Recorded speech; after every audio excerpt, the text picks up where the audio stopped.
Welcome, everybody. This is Strong Moms. We're going to be doing this once a month. That's the hope, anyways.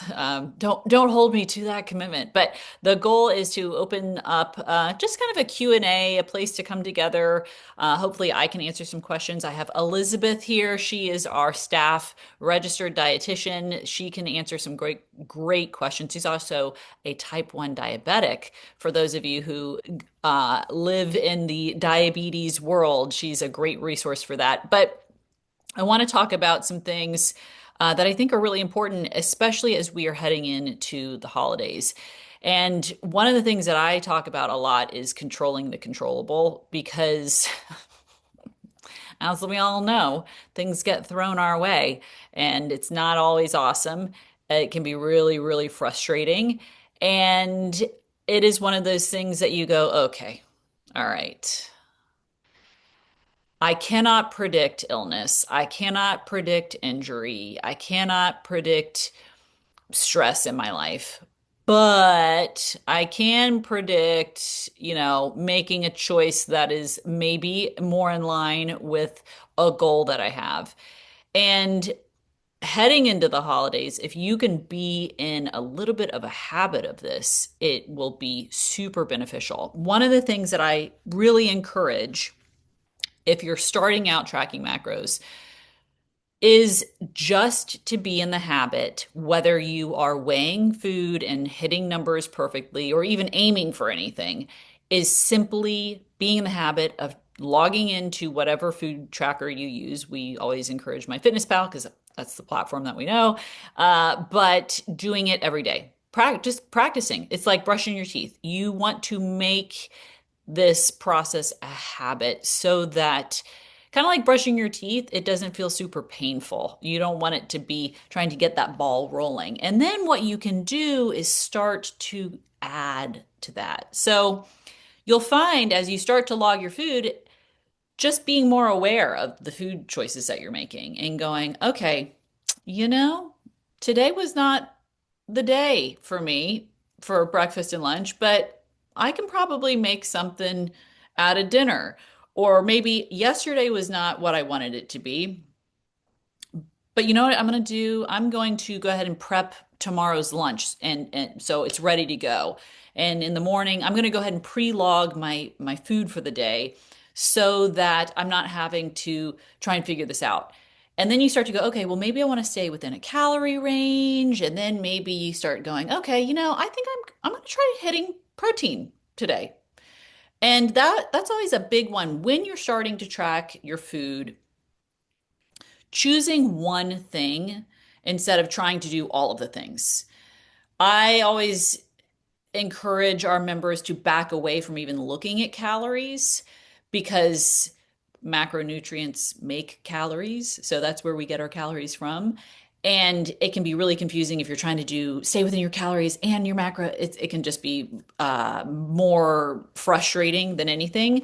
So I always encourage starting with one thing. And that one thing is always starting with protein and going, okay, I'm going to try today and this week, maybe the next 3 days, whatever it is, to hit 80 grams of protein, 90 grams of protein, because we know that you don't need 1 gram of protein per pound that you weigh. That's a misinformation from the bodybuilding world that has been given to everybody. Unless you're Michael Phelps or you're really trying to put on a lot of muscle, you can go upwards, of 100, 120 grams of protein and be like kind of great there. That is plenty. And as low as I try not to be any lower than 60 grams a day. The RDA, Elizabeth, is it 52 or 54? And are we splitting hairs between those? Yeah, I know it's 54 is sounding right. It's Yeah, something way lower than what you it's think. really low. It's people And don't, it's just bare minimum to not be deficient in protein, basically. right. Yeah. So we're thinking about why do we need protein? What's the point of protein? And a lot of people think, oh, well, it's because I'm going to the gym. I need to be strong. Yes, it's super important for strength gains and being strong. But it is more important as we age as women for everything from our hormones to combating osteoporosis. It is one of these super, super important things. Not losing hair. People don't realize that if you don't have enough protein, your hair will start falling out. It's wild, the benefits that come from protein. And then once you start tackling protein and you get that under control, then you can add something in. Then you can go, okay, I want to make sure that I'm getting 2 servings of vegetables a day. That's harder than you think. Like a lot of people don't. I have many days when I am going to bed and thinking, I didn't eat a vegetable today. Like I hit my protein, but I have not had any vegetables. And we know, let's talk about why do we eat vegetables? What comes from a vegetable? Why is it important besides helping us poop? Fiber, right? We have micronutrients, we have vitamins, we have minerals, we have all of the things that we need to have glowing skin and help with hair growth and other parts of just regular bodily cellular function that are super important.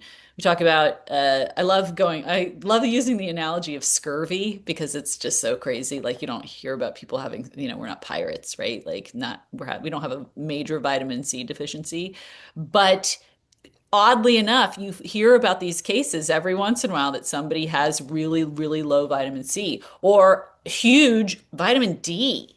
And taking a pill, sure, that's an option, but where do we get these nutrients from? They come primarily from what we eat. And I always think also about we always have a creature that's being brought into our house because of my husband. Not so much my kids, believe it or not. It's always Matt that like has the praying mantis that's going to lay eggs, and you're like, "Ugh, okay, great." And I'm like, does it need a bowl of water? He's like, no, they get most of their liquid from the bugs that they eat. And I'm thinking, why don't I get most of my liquid from the food that I eat? I actually need to drink water, which is another option. It's like, okay, what can I control today? If I can't hit my protein goal for the day, I can't exercise today, I can drink enough water today. I can keep myself from being constipated. It is one of those things that if you've ever had children, you don't want to deal with constipation later on. Elizabeth, I'd love to hear as a dietitian, what is something that if you could encourage people to control, what would that thing be? Hmm. So I have to pick one. Um, let's see. I think being aware of what makes up your food.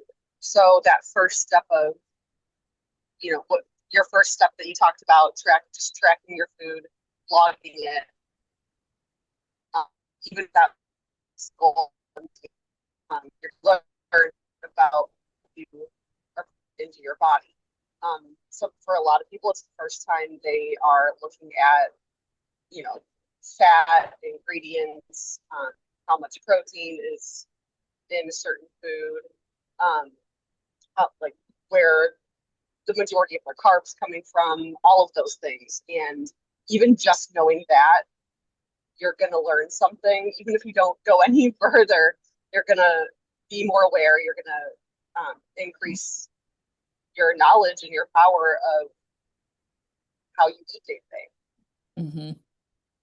And doing something like this, tackling a small thing like tracking your food and getting into the habit of it, making it like brushing your teeth or breathing air, doing it regularly is really amazing and powerful how it impacts our mental health because you think, especially with an injury, I'll totally pick on Lisa because she's here and we can, because to captive audience, when you are injured, and I've been there.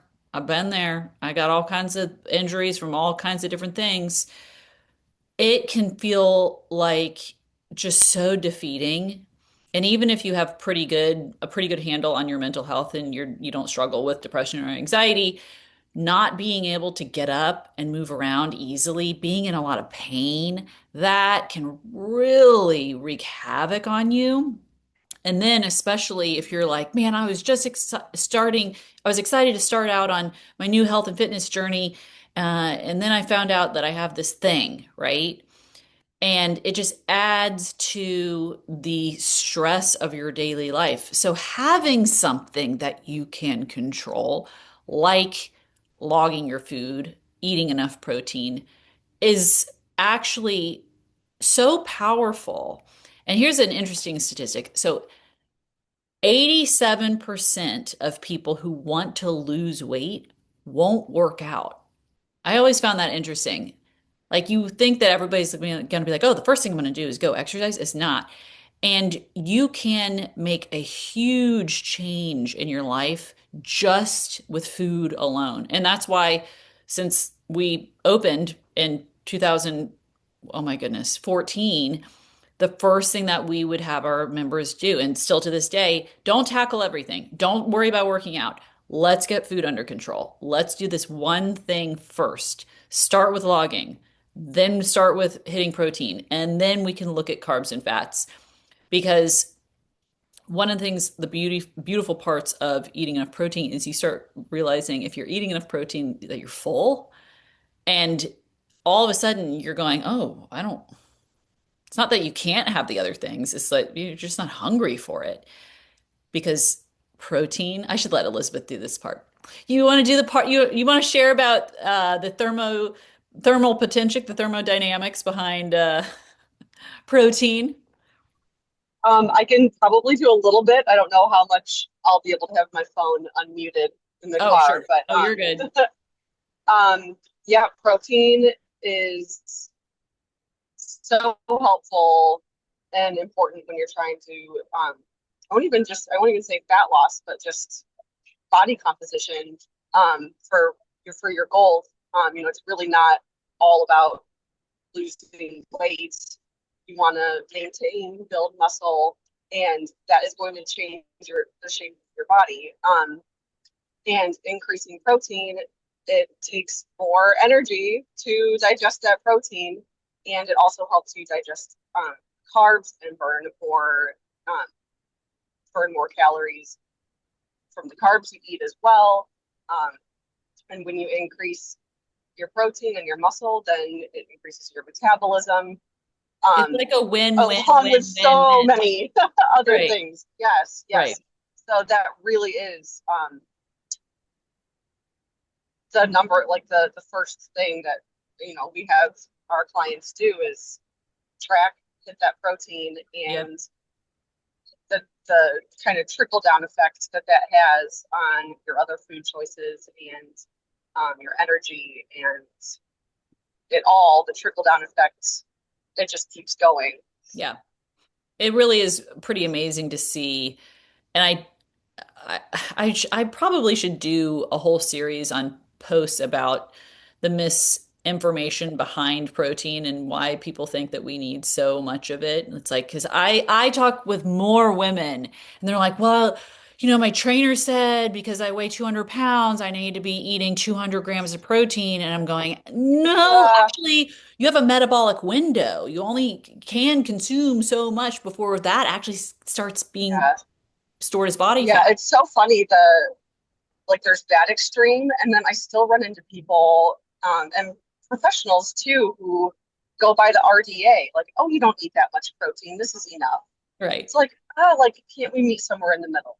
Because Right. I think it's been pretty well established that we need to be at, in our optimal health. We need a little bit more than was it? Yeah, The bare 59 or minimum. whatever, Yeah. whatever it is, the bare minimum. Yeah. Yeah. And it is interesting. I was talking with a friend of mine who's a trainer just the other day, and he was saying, because he doesn't really do, hi, welcome. If you have any questions, feel free to throw them out there. We're just, chit-chatting about protein and uh, protein. So, Hi. so I was talking with a friend about this who's a trainer and he's a great trainer, super smart guy. And he doesn't give out like meal plans. He'll kind of suggest macros and stuff like that for people, but he said, the second he tells people, like, okay, what we're going to do is look at what you're eating normally, right? This is again the same thing that we do at Strong Moms. Look at your basic amount of your what your normal intake is. Track it for 4 or 5 days. Eat your normal stuff. Don't change anything about your diet, right? Get a baseline of how much you're eating.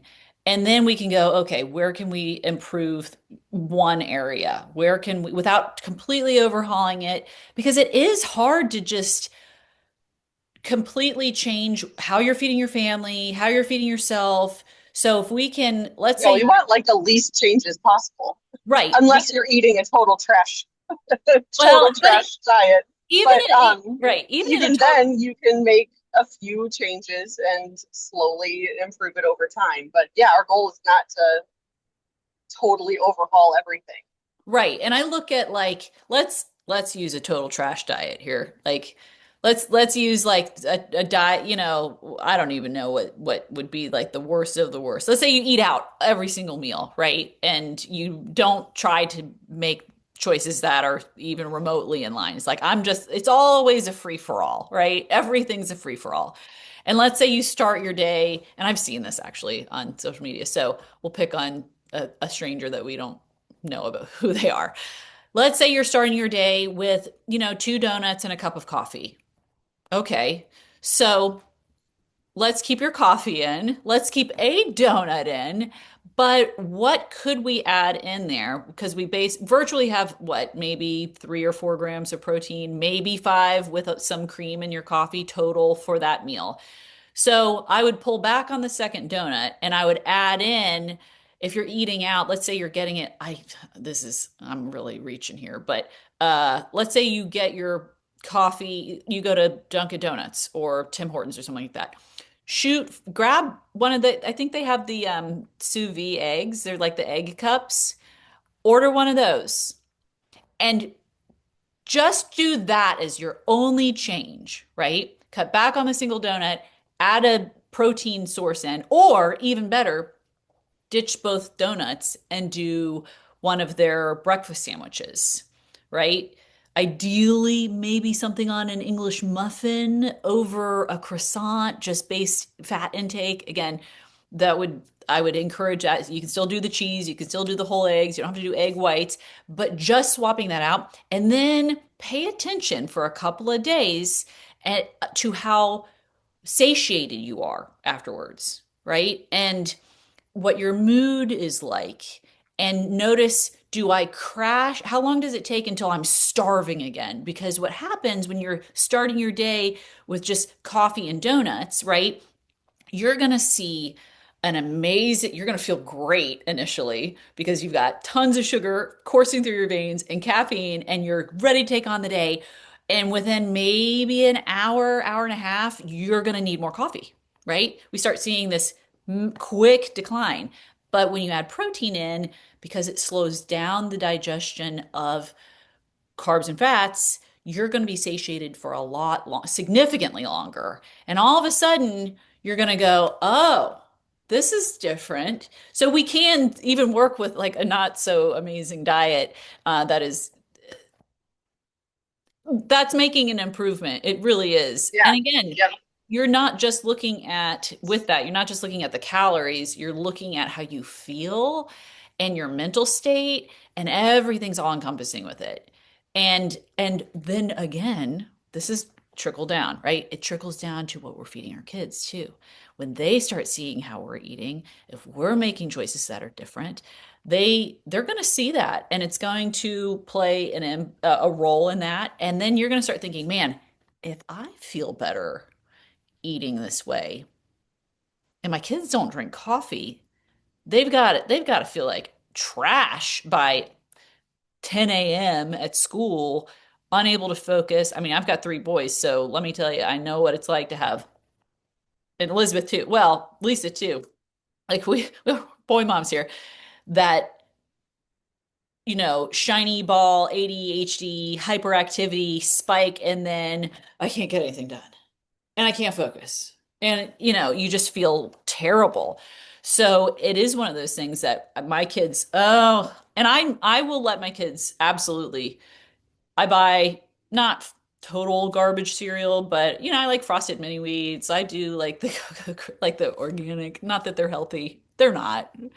But yes, I get that too, and I feel so tired. Yeah, way more tired. So adding in protein is going to be a game changer. Now, okay, let's be a little more realistic about what that diet looks like because most people, I think, are not eating every breakfast out, right? Like grabbing something. That's like if you're on the go and you can't make something at home. What can you do at home in a crazy morning? Yes, yes. And what can you add in that's different? So a lot of us start with, it's coffee and toast, right? And you're going, how can I add protein to that when I'm not going to scramble eggs in the morning? A lot of people don't like eggs. Um, I buy from Costco those the turkey sausages, the frozen ones, and I just nuke them. Do like six of them. I'll add that. Put them in the bread and eat it like a sandwich. It's not pretty, but um, yeah, you're getting to know us and realize that we're very normal when it comes to how we eat and engage with our members because I could never stand like social media fitness influencers who are like, you need to have egg whites and plain oatmeal and five blueberries and like 10 almonds and only, oh my gosh, your baby's sleeping. And it's one of those things. Shh, don't wake your baby up. Don't ever wake the baby up. Poor thing. But it's one of those things that you go, this is not normal. I'm not a bodybuilder. I'm not dedicated like this. I need to be able to eat a bowl of cereal. What am I going to have with that bowl of cereal that's realistically going to make an impact on my mood and energy and overall well-being?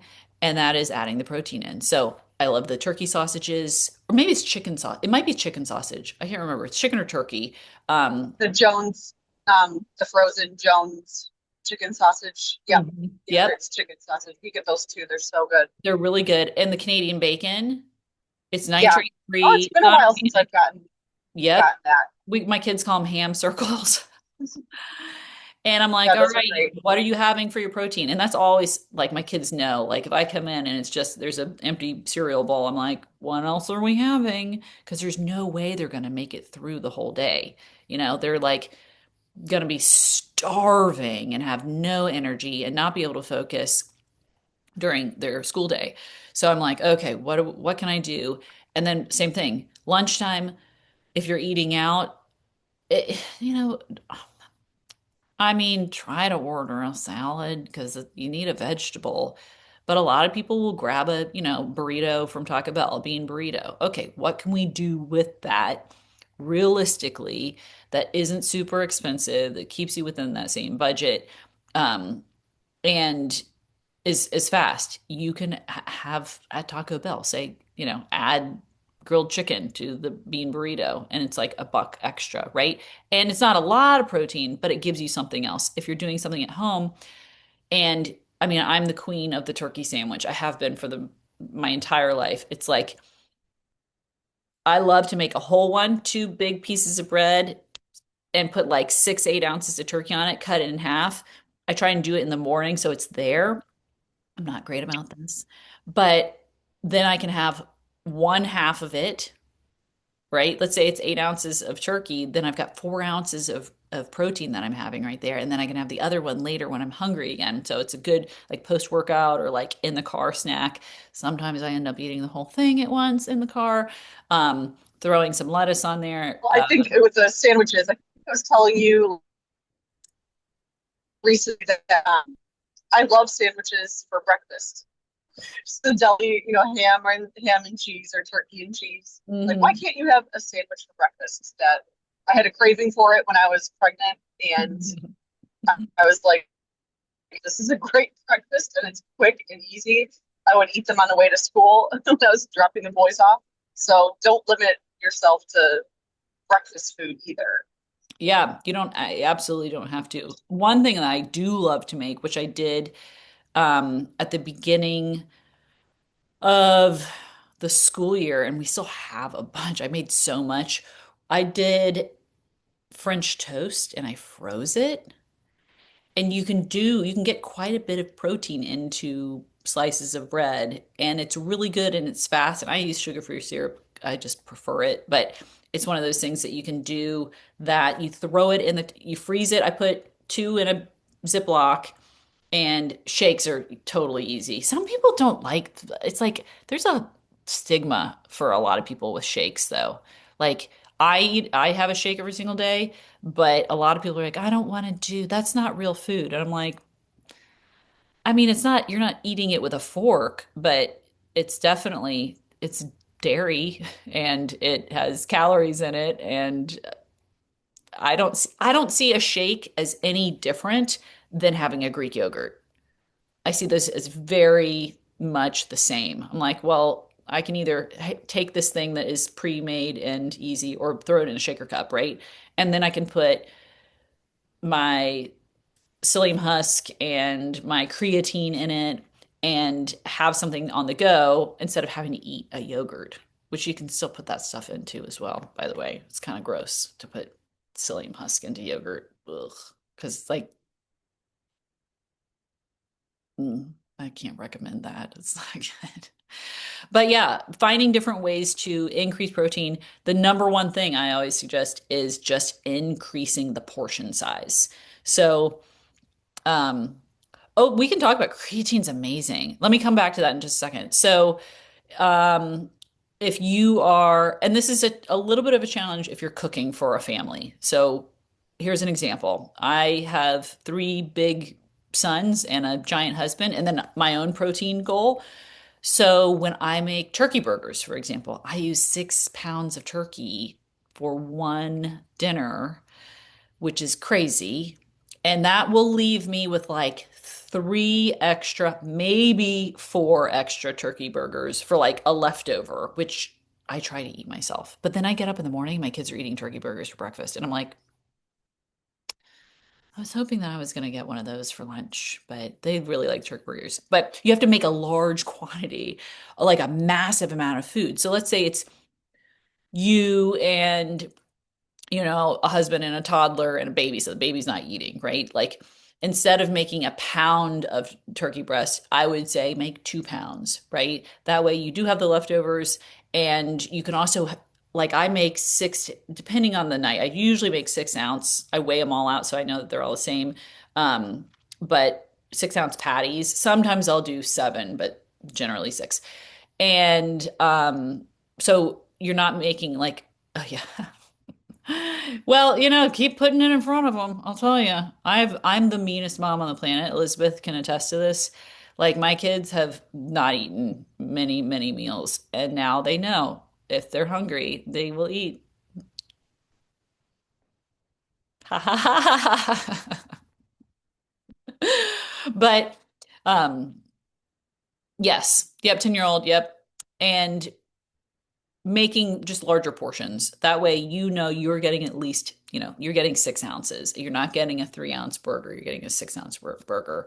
But let's talk about creatine. So creatine is if I had one supplement and I couldn't take anything else, it would be the supplement that I would take. And now I don't really, I don't supplement.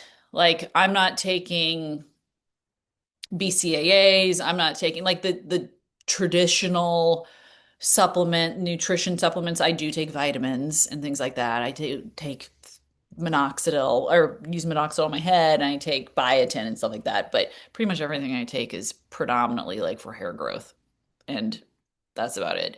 But creatine is really, really well studied over, gosh, years and years and years. It's been studied in men and women, and it actually, so you have to make sure that your basic levels aren't high, which most people's aren't. I've only met one person ever in the last 11 years who has naturally high creatine levels. Like she can't take creatine because of it. She's also like a professional athlete of all the funny things. But um, most of us are.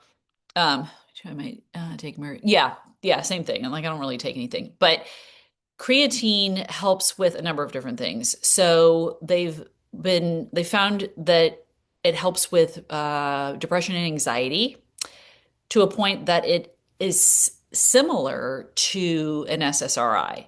Now, one study that I've shared on TikTok and I've shared with our Strong Moms members as well. It was a study done by Duke in the 90s that, and you guys, I'm a broken record about this one. A 20 to 30-minute walk 3 times a week. They did a control group. They had the people who just walked, and they had the people who walked and did an SSRI together. The people who walked, that's it. That's all they did. Okay, had a longer term, like positive effect of having less depression and anxiety than the people who walked and took the SSRI. That's crazy. Okay. And to me, it just speaks to like how God made us. And it's so amazing that we are made exactly like perfect. Like if we just do what we need to do and go for the walk and get outside and touch grass and get sunlight, like we can improve our lives so much without a whole lot of effort. This is like a walk that you would do like pushing a stroller. This is not like going out and like speed walking. So it's really, really powerful. You can go for a stroll, 3 times a week, 3 times a week. But with the creatine, so we see a lot of different things. We're seeing it improve cognitive function as well. So, like brain fog, we're seeing it in a huge benefit in perimenopausal women. So, I cannot recommend it enough. You see strength gains from it.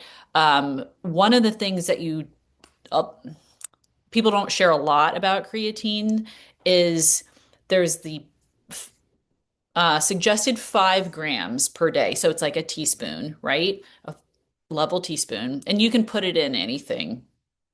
Like I've Googled and Googled and Googled this to death. I'm like, can it be a Diet Coke? Can I put it in coffee? Does it have to be room temperature? Can it be cold? Yeah, I do the powder.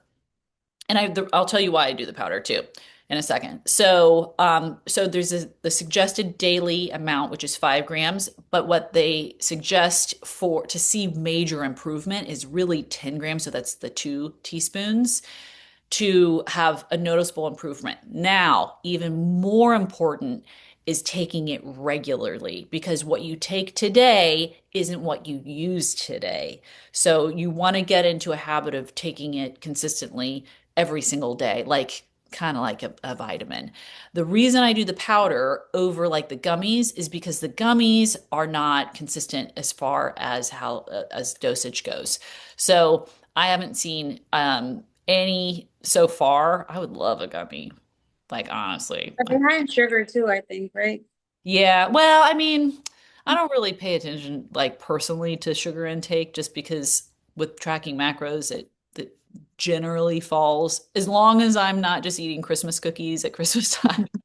You know, generally I find that like a couple grams of sugar, it's not gonna again, you're splitting hairs with if you can take it consistently and have 2 grams of sugar or 5 grams of sugar or something, but you're doing it consistently, the benefit outweighs the sugar. But with the dosage, I just find that it's just as easy to take a scoop. If you're drinking a protein shake, it doesn't taste like anything. Even with the 2 teaspoons of it, you don't know, shake it up well, and you don't notice any difference. I'm drinking colostrum, the one from Bloom, That's with a good one. non-flavor one. Hmm. And then I know it doesn't taste like nothing, but I feel it when I drink it. Yeah, I'm like, yeah. it's there. That's a really good protein actually. And we've talked about I think I don't know if I put this one on TikTok, but I'm a member of a group that does its consumer labs, and they are doctors and scientists that take all of the big brands of, let's say, protein bars or creatine or whatever supplement, and they lab test all of it to see which one actually has what the What claims are. Yeah, like the protein amount or the amount of creatine or whatever it is. And they go through it and then they list everything, their top picks for like the most consistent. And then they also go through, it's really nice. And they talk about like which is the best value too. So I, like I said, they've done creatine and they haven't, like, it doesn't even, like, the gummies don't make the list at all. So it's kind of like, if there were, I think I would be more compliant taking a gummy than I would. Because sometimes I forget to drink my shake too. Like it'll be 6 p.m. and I'm like, I can't have caffeine right now, and I'm not going to drink it. Like, because I do the pre-made Mm. cafe latte because I like them. I saw your TikTok today, and I'm like, oh, she's gonna go on live. I'm gonna go. I Yeah, don't know. I'm so glad you're here. Sure. Um, yeah, so it's one of those things that you look at and you go, okay, what are you? That's another, like, that's a great actually segue into like the whole the world of organic food, right? Mhm. Like, and as moms, trying to make these choices for our family. Like, is it, do I buy the organic? Do I buy the conventional? It's really, I mean, groceries are expensive as it is right now. Like, there's so much guilt. Like, I should probably do this. Isn't it healthier? So, what we do know, and this is, I have an interesting perspective on this, partly from my own education, but partly because I'm married to a veterinarian.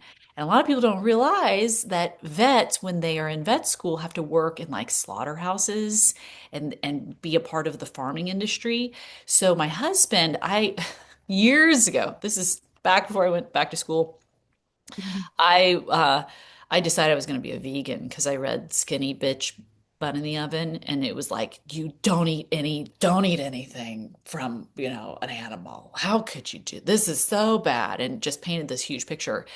And he took it upon himself. He read the book and he was like, this is such bad information. He goes, he's like, if you can afford to buy the higher quality things, go for it. But when it comes to, because being a You know, nutrition, sorry to interrupt you, but yeah, we go to a what is that market? It's like a healthy market yeah, of healthy stuff and organic. So they sell raw milk, raw cow milk. hmm. But it says that it's for the use of animal because it's illegal to oh this is recorded it is illegal to do it and We'll clip stuff out. Don't worry. Yeah, yeah. it's not going. It's not all going on TikTok. Yeah, TikTok's the worst for censoring stuff. But it's interesting because so we can. I'll talk about raw milk in a minute. And I don't know, Elizabeth, if you feel free to jump in if you have any thoughts on the whole raw milk thing. Um, so, oh, this is such a good. Everybody, get your tinfoil hats on. Get ready. Okay. So, and this is something that moms have to face. Like when we're shopping for our families, when we're feeding our families, what's, how do we make this choice? So, number one, buy what you can afford. Buy what you can afford while staying within, if you are tracking your macros or doing anything that you're focused on, eating enough protein, buy what you can afford and reach that goal too. So sometimes you have to make a sacrifice in one area to to get to the other thing. So if you want to make sure that your kids and you and everybody's getting enough protein, but getting a locally sourced, organically grown item, and that's going to be 5 times the amount. Like I personally would I would love to buy all of my protein from there's a farm called Polyface. It's kind of a weird name, but everything that they do, the way they farm, it's like restorative to the world, and it's amazing, right? You feel good about doing it, and it's like everything's wonderful. Like you can see the animals are like happy, like it's just so great, right? But let me tell you, one little package of Canadian bacon from Polyface is like $35, right? And it has to be because it's of how they do things. And I understand it.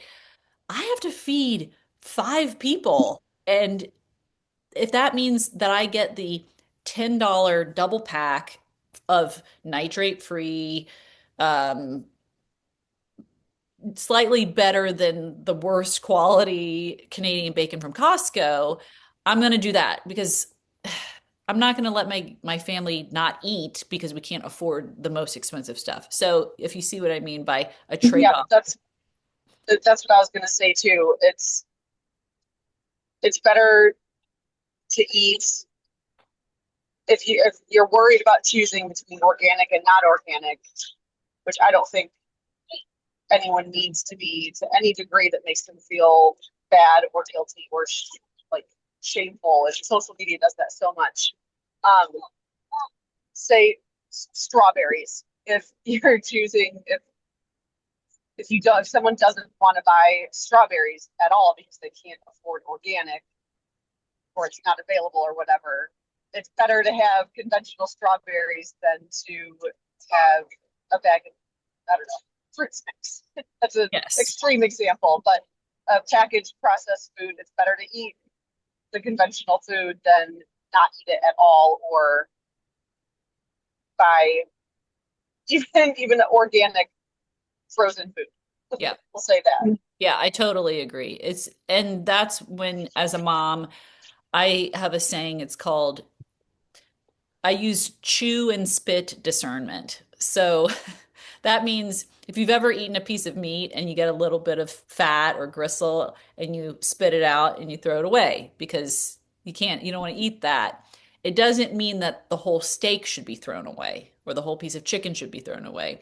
You take what's good from that piece of meat and then you toss what's bad. So when I have to make decisions as a mom, and feed my family, I go, okay, I'm going to take what's good from this. Like Elizabeth said, instead of giving my kids fruit snacks, I'm going to buy the conventional because that's within my budget, and I'm giving my kids at least something that is a whole food.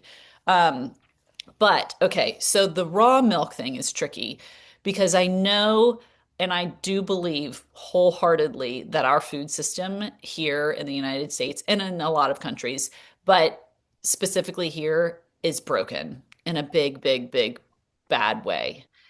And it is so tough. And I was just made this video the other day. I was eating these baby carrots and I'm like, they don't taste like, and they're the organic ones. They don't taste like anything. Like carrots should be sweet, right? And I don't have like deadened taste buds from eating garbage food all the time. Like I have a pretty whole food diet for the most part.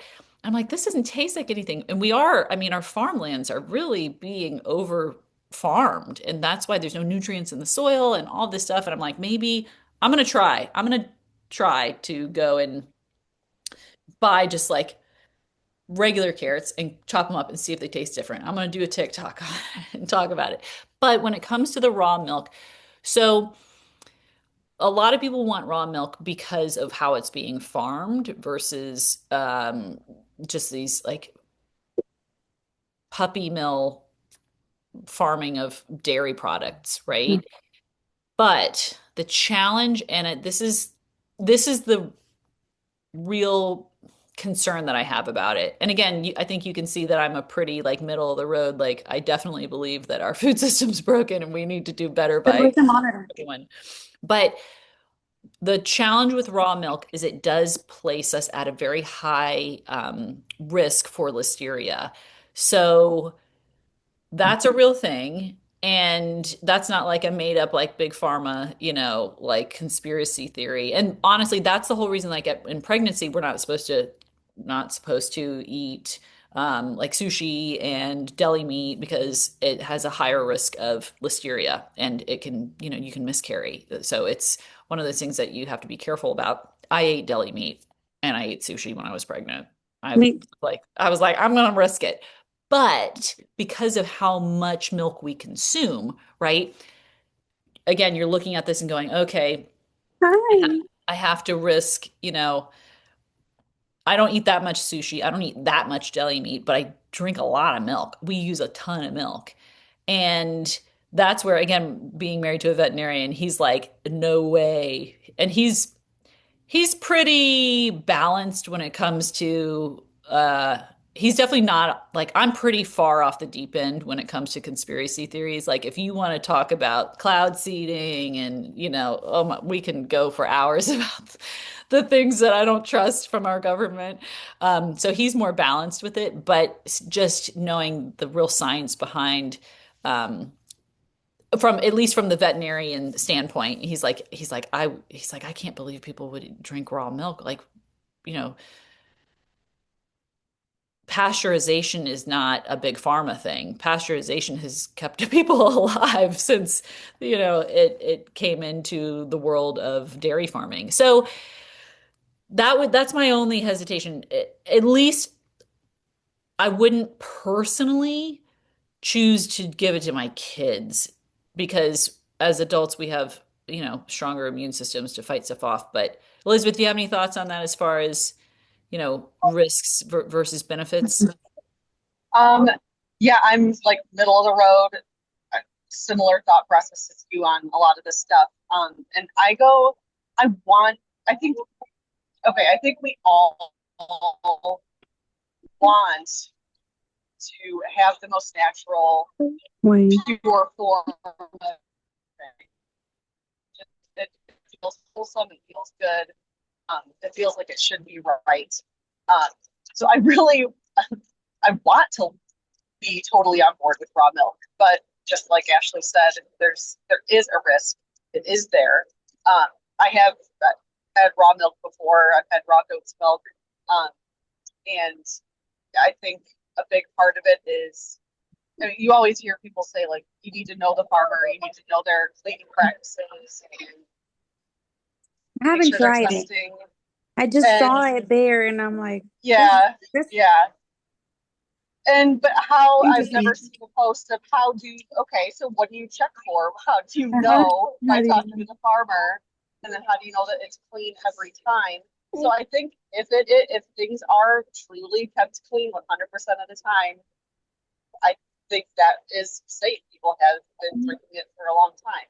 But the way our farming and dairy production is today, it's extremely difficult to maintain that level of cleanliness. So, and to know where it's being sourced, it's hard, close. People find it, sure, but for most people, that is not something that you can do safely. Yeah. So I don't know if that makes, I don't know if that clears anything up. It's a very, because I don't know, I would love to be able to go out to the barn and get a frothy glass of milk. That I mean, sounds get really, everything that fresh from sounds the fun, Yes. get everything you fresh. know? Yeah, but that's not really how our Professionally, world is set up today. yeah. Mhm. Well, and it's interesting. I mean, you can talk about like eggs as well. So, because I think a lot of us know people now who have, or at least one person Mm. that we know within our social circles who has chickens. I We do. used to have chickens, yeah. Yeah. I And have. you find out, oh, well, the process of why are some chickens or why are some eggs stored in the fridge and why are some eggs not, why can you leave them out on the counter? And the difference in understanding those two things as well. And, it's always interesting to help educate people on those things and understand so we live in Mexico part of the year, right? And I love the fact that, and people are always like, I can't believe all those eggs are just sitting out. I'm like, it's not the same here. Not everything has to be stored in or like, because a lot of the milk in Mexico, like I think almost all of it, like the milk that we drink is boxed milk, right? It's not Yeah, in. it's like that in Europe too. You just Mhm. buy it off of the shelf. Yeah. Yep. Yeah. And then you put it in the fridge when you want it to be cold. But Hmm. after that, yeah. And I prefer that because keeping like the milk here, keeping that in your fridge takes up so much space because we drink so much milk. Oh my Yeah, goodness. we had to get a basement fridge for our backup Yep. milk. Yep. So it's really interesting. But I love these conversations. It's so helpful. I think it's interesting to hear from other people and what they're doing as well and find out, look at that sweet baby. Your baby's so cute. Oh, chunky baby. Oh my goodness. Woke up. So cute. Hi, baby. Oh. Oh, he's in his suit. I have to take him off. Oh yeah. No, I look back, I look at my middle my youngest were like these really fat, delicious babies. And they're so, there's such string beans now. And it's like, oh, I miss them. I love a baby. I know when they baby like that, you want to have like 10, but I then know. Right. And so they get little. then they get older and Uh, smellier. now my 2-year-old, he's kind of crazy right now because Yes. Well, he's not eating anything, and then he gets like that star feeling, and he get cranky, and he's like and all over the place. mhm. Oh, we So know it. right now we're in a hard time with him. I don't know what to do with him. Oh, I No, like always, not in a bad way, like in a eating type of way. yeah, yeah. That's a tough one. Elizabeth and I have both Yeah. been through some. Because Elizabeth is still going it's through it. hard. Yeah. Sometimes he likes mac and cheese, and then that's all he want to eat for like a week. And then sometimes he don't want to eat anything at all. So he asks for pizza and mac and cheese. That's his favorite two things. Hmm. And Yep. then Yeah, that age up until about like 1.5, you think you're doing so good because your baby that's eats exactly what I everything. thought. Yeah. And then all of a sudden it's like they wake up one day and nope, nope, nope. Yeah. Yep. No. And then I try to do smoothies, and I try to put a protein powder there. Like he don't like it. He's like, no, I don't like Oh. it. I want another smoothie. I'm like, how do you Oh, know? maybe use less. And then also, I really hate their farming practices, but again, you have to choose, right? Like what's more important? Really terrible farming practices that I don't actually have to participate in or see, or the fact that Fairlife has ultra processed milk that has higher protein, right? Because it's good. It doesn't taste like protein-y. And that's where I'm like, Yeah, oh, it is a great option. Which one? especially like, I don't. Aldi has their version of Fairlife now too. I don't know if you shop at Aldi at all, but It's it's like a two shake. percent milk. No, it's in a half-gallon carton. Um, it's 2% ultra filtered, and it's their version of Fairlife. So I don't know where they get their milk and if their farming practices are any better, but um, I've been getting that at Aldi. Oh, mhm. I need to see. I give him I forgot what milk I give him. He all he does is he drinks milk like forever. Yeah. And then one thing that Elizabeth, I found, this was really helpful with me too, but Elizabeth has recently found helpful is to get him involved, like have him make something. Like, okay, you're going to choose what vegetable we're eating. You're going to get to make, like, we're all going to have it together, and we're picking. I try. Oh, Look, he drinks this. oh yeah, Oh, it doesn't have protein. there's a little Oh, bit. 8 grams. Yeah, That's yep, pretty good for a 2 year old. Kids don't need as a 2 year old needs probably like, I mean, depending on his size, 20 to 30 grams of protein a day. It's not these massive amounts. So 8 grams of protein in a cup of milk is it good adds up enough for a quickly. 2 year old. Yeah, Yeah. But three, yeah, he does like 3 cups of that. yeah. Maybe more. That and again, choosing, I think maybe a recipe might be something different, just a different way Mhm. of looking at it and going, oh, okay, we're gonna, and I will encourage you, don't stop offering. Always just say, okay, Yes. That's and what I one was going to thing, say too. yep, because every time you present it, it becomes less scary and less offensive, and it's like, okay, it's always going to be here. And one thing that I always encourage is if you can't get a single bite, at least have them touch their tongue to it. So let's say it's a carrot, right? Well, if you're not going to eat a bite, like refusing absolutely won't eat a bite, you have to touch your tongue to it. That's all you have to do. Because then again, it's taking away this fear of what it is. But what they're doing at this 2 to 4 year old range is they're asserting their control. because that's all it is. It's because they've eaten all these things My prior to. husband is listening. He's like, Yeah, and it's really important that you establish that you're the one in charge so that they understand that, hey, you know what? This is this is the standard because what happens is they become teenagers and you can't control them. And then all of a sudden you're like, I wish I had done it earlier. So just from, And also um, if what he's eating is macaroni and cheese and pizza, me personally, I still give that would give that to my kids. That's what I do. But then I will also put the, you know, mix up, put whatever vegetable I'm making on their plate too. Put a protein on their plate. Whatever else we're having for dinner or for the meal, put that on the plate and it being there and having them smell it, look at it, touch it, taste it, lick it. That all counts as an exposure and getting them more good. used to it. And if they, I mean, still now, sometimes my kids eat all their vegetables and I'm like, awesome. And other times they don't touch them, but they're there. Your job is to offer it. Yeah, And um, it's can't force them to swallow anything, unfortunately.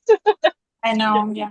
one thing that we did was vegetables, not fruit, because they will load up on fruit. Oh At least yeah, he mine. eats almost the whole bananas in here. Yeah. But So also just to ease, oh, go ahead. I'll no, say it after. Go ahead. vegetables are always available. So it's one of those things like if you're hungry, and I would do what I called a party platter, and it would be, beautiful, right? And it's got sliced up peppers, and it's got baby carrots, and it's got cherry tomatoes, and it's got, hummus or some sort of dip in there. And that way, it's always like, and that we would start dinner there. And even now with my older kids, we start with salad. It's You you. get your dinner after your salad's eaten. And my kids like love salad. So luckily now it's That's really Okay, hard. good. so what I was gonna say is if your kid's going through a phase where they are really Okay. just not Look at eating his butt. vegetables, um, He's so fruit funny. still He's trying fruit to make still faces while has you talk.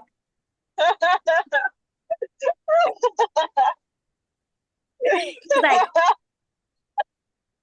yeah, come here, look. Lucas. That's so funny. Um, Fruit still has vitamins, minerals, fiber, all a lot. There's a ton of crossover with what you're getting the nutrients in vegetables and the nutrients in fruit. So yes, fruit has more sugar, but you're still giving your kid a ton of Yeah, nutrients if they're going through a all I want is fruit phase. Mhm. yeah, that's what he wants. All fruit. We do fruit juicer and the juicer, and he loves doing that, and he drinks it. But that's pretty much what he does. That's all right. Yeah. He'll, Just keep presenting. yep, he'll get through it. Yep, yep. Yep. Sometimes I'm like, oh, should I give him like a? We give him vitamins. I give him like Mary Ruth multivitamins for kids, and then he won't have like Pediasure or anything either. Yeah. Nothing. Just He'll be all right. yeah, Yep. hopefully. But definitely Yeah, don't stop presenting. Like include him yep.